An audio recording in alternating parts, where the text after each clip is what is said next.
Halo semuanya, salam sehat dari saya. Sebelumnya perkenalkan, nama saya Sirilus Alexander Mere, biasa dipanggil Eksan. Saya mahasiswa dari Poltekkes Kemenkes Kupang, jurusan keperawatan, program studi D3 keperawatan. Pada hari ini saya akan menjelaskan sedikit mengenai perawatan DBD atau demam berdarah di rumah dalam masa pandemi ini. Semoga apa yang saya jelaskan bisa bermanfaat bagi kita semua. DBD atau dikenal dengan demam berdarah dengue. Apa itu demam berdarah? Demam berdarah dengue atau DBD itu adalah penyakit yang disebabkan oleh virus dengue yang ditularkan melalui nyamuk Aedes aegypti. Penyakit ini sendiri biasa terjadi pada musim kemarau, namun puncaknya terjadi pada musim hujan karena banyak air tergenang dan menjadi wadah berkembang biaknya nyamuk Aedes aegypti. Nyamuk Aedes aegypti aktif pada pagi hari sekitar jam 9 sampai jam 11 dan sore hari sekitar jam 3 sampai jam 6 sore atau pukul 15 sampai pukul 18. Virus DBD itu sendiri menyerang kekebalan dan organ dalam tubuh. Jika terlambat penanganannya, bisa menyebabkan kematian. Secara medis ditandai dengan turunnya trombosit hingga kurang dari 100.000 ml. Berikut adalah gambar dari nyamuk Aedes aegypti. Seperti pada gambar terlihat berbercak putih. Berikut adalah proses awal di mana nyamuk mulai dari sarangnya, kemudian dia mulai beraksi menggigit seseorang. Setelah digigit, seseorang mulai kedinginan atau meriang. Penderita mulai tidur, demam, kemudian panas tinggi, dan kemudian bisa-bisa hidungnya mulai keluar darah dan pada badannya terdapat bintik-bintik merah. Kita lanjutkan kepada tanda dan gejalanya.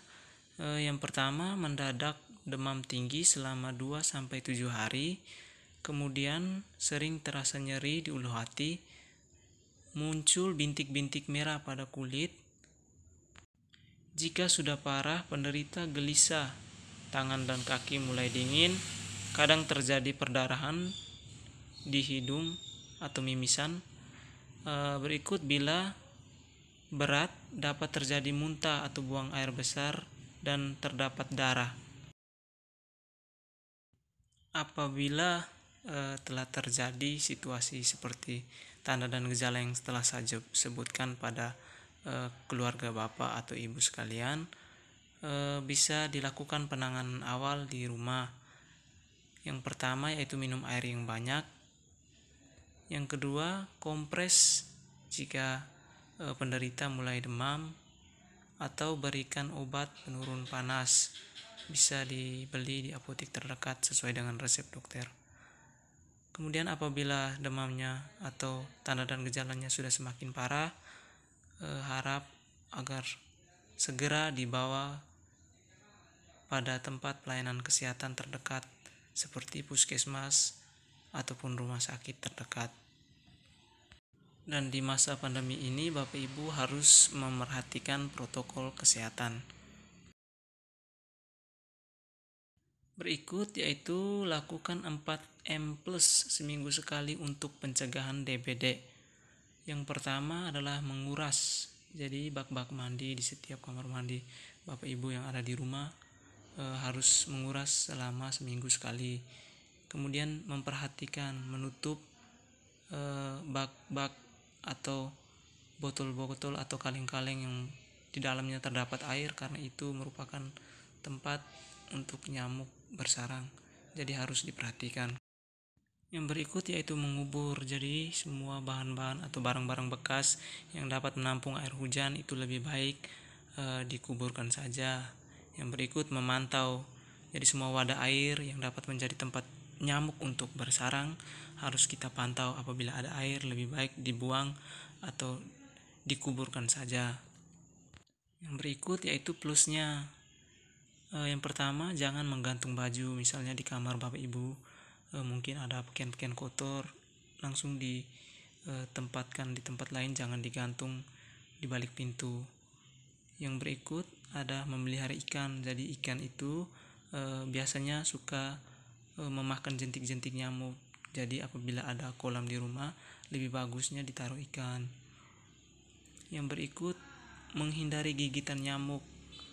Jadi apabila ada nyamuk yang menggigit, bapak mama langsung pukul atau bisa menggunakan kulambu. Yang berikutnya yaitu menaburkan bubuk abate di bak-bak mandi. Jadi khusus bubuk abate ini hanya ditaburkan di bak-bak mandi dan tidak boleh di tempat air minum. Jadi hanya untuk di tempat mandi, cuci. Kalau untuk air minum tidak boleh. Baik, mungkin itu saja sedikit penjelasan dari saya mengenai demam berdarah.